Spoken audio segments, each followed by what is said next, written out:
pemirsa, terima kasih Anda masih terus menyaksikan NTV Prime. Saya ke Bang Ciko sekarang untuk memberikan catatan. Apa catatan dari tim transisi Pramono Rano terhadap penanganan banjir Jakarta? Yang pertama kami ucapkan terima kasih dan apresiasi untuk teman-teman dari BMKG dan terkait dengan apa yang sudah menjadi sumbangsihnya terkait dengan sama-sama mengantisipasi dan menangani banjir.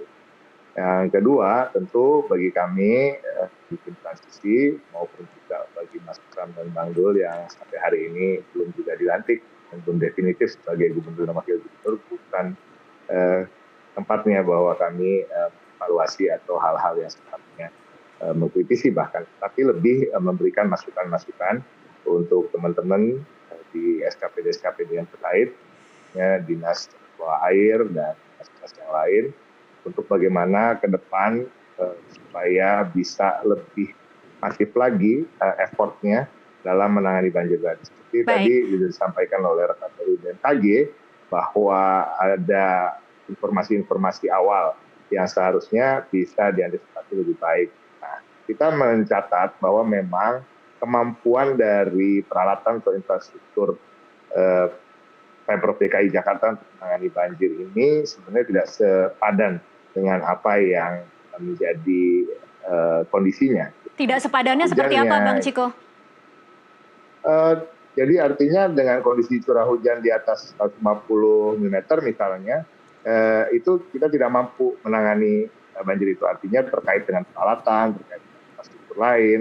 Nah, ini harus juga menjadi catatan bagi gubernur dan wakil gubernur yang berikutnya, yaitu Mas Pram dan Bang Dul, untuk kemudian bagaimana nanti mengalokasikan anggaran untuk banyak berkonsentrasi terkait dengan hal itu. Tapi itu juga tidak cukup terkait dengan pengerukan misalnya.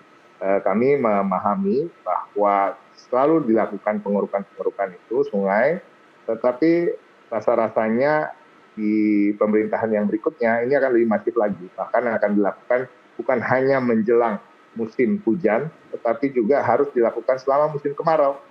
Dan ini juga akan lebih secara psikologis memberikan ketenangan bagi warga gitu.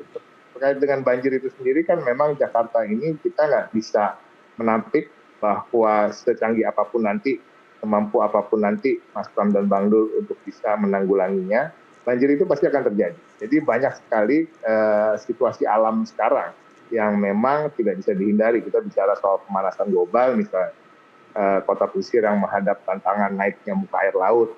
Dalam saat bersamaan Jakarta juga berpacu dengan waktu terkait dengan turunnya muka tanah, land subsidence yang sangat tinggi sekali, rata-rata 2 sampai 11 cm per tahun. Dan ini hal-hal ini kan nggak bisa kita tahan. Nah, ini yang sifatnya alami. Nah, pada prinsipnya kita hanya bisa mengurangi, dan kalaupun terjadi banjir itu juga, surutnya juga akan bisa kita percepat waktunya tadi. Nah, disampaikan tadi saya dengar juga bahwa sudah banyak yang surut, hanya di sisa di daerah-daerah lain. Tapi ini semua bisa akan terlaksana tentunya setelah Mas Pram dan Bang Dul dilantik, dan ini juga menjadi perhatian khusus karena tadi sebelum kita on air saya juga berdiskusi dengan rekan dari BMKG tadi, apakah ini sudah menjadi puncaknya? Ternyata kan memang belum, karena puncaknya di 370 mm, sekarang aja baru mencapai 150, tapi ada di berbagai daerah yang cukup tinggi juga curah hujannya lebih dari 150 tadi. Dan mudah-mudahan di awal pemerintahan Mas Pram dan Bang Dul akan ada gebrakan, akan ada effort yang maksimal dari Mas Pram dan Bang Dul dan juga jajaran Pemprov bagaimana bisa menanggulangi atau mengurangi dampak dari banjir ini sendiri. Apalagi kita akan memasuki bulan Ramadan dan ini sangat tidak nyaman bagi warga. Dan mudah-mudahan ini bisa terlaksana dengan baik. Oke, baik. Saya bergeser lagi ke Pak Andri. Pak Andri mungkin bisa dijelaskan dengan lebih rinci lagi soal bagaimana kira-kira prediksi beberapa hari atau beberapa bulan ke depan, kalau ini bukan puncaknya, kapan akan terjadi puncaknya dan separah apa kira-kira curah hujan yang akan terjadi? Baik, mungkin saya sedikit klarifikasi ya, bahwasannya di Januari Februari ini adalah puncak musim hujan, ya.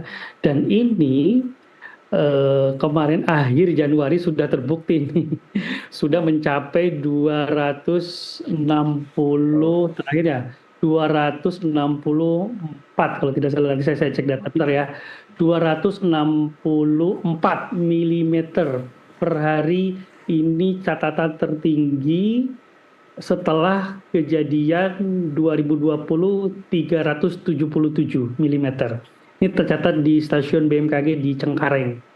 Nah, makanya kan di bandara sempat terputus ya, memang di Iya. situ yang tertinggi. Nah, poinnya adalah, jadi saya sangat setuju dengan Pak Ciko tadi, bahwasannya tentu Jakarta harus bisa mempersiapkan infrastruktur ataupun ini lebih dari 150 milimeter, karena ke depan intensitas dan frekuensi curah hujan kita prediksikan semakin meningkat ya tahun-tahun mendatang ya. Jadi artinya kita tidak bicara tahun ini saja gitu. Tapi kita mungkin ke depan gitu kan, ini pasti periode berulang tiap musim hujan gitu. Di periode Desember, Januari, Februari Jakarta itu harus mulai alert, dan saya sangat tadi mengapresiasi bahwasannya persiapan jangan dilakukan pada saat musim hujan, justru pada saat musim kemarau gitu ya. Nah, Baik. itu mungkin bisa dioptimalkan kalau kami dari sudut pandang BMKG yang menyampaikan dengan adanya tadi pemanasan global ya, dan secara gradual intensitas dan frekuensi curah hujan semakin ke depan semakin akan meningkat, dan ini kita harus selalu menyiapkan kewaspadaan, kesiapsiagaan. Baik, Dan Pak. BMKG, silakan gimana Batasya? Iya, baik Pak Andri, kalau untuk bulan Februari sendiri mungkin adakah minggu-minggu yang harus diantisipasi warga? Oke, baik. Untuk paling tidak seminggu ke depan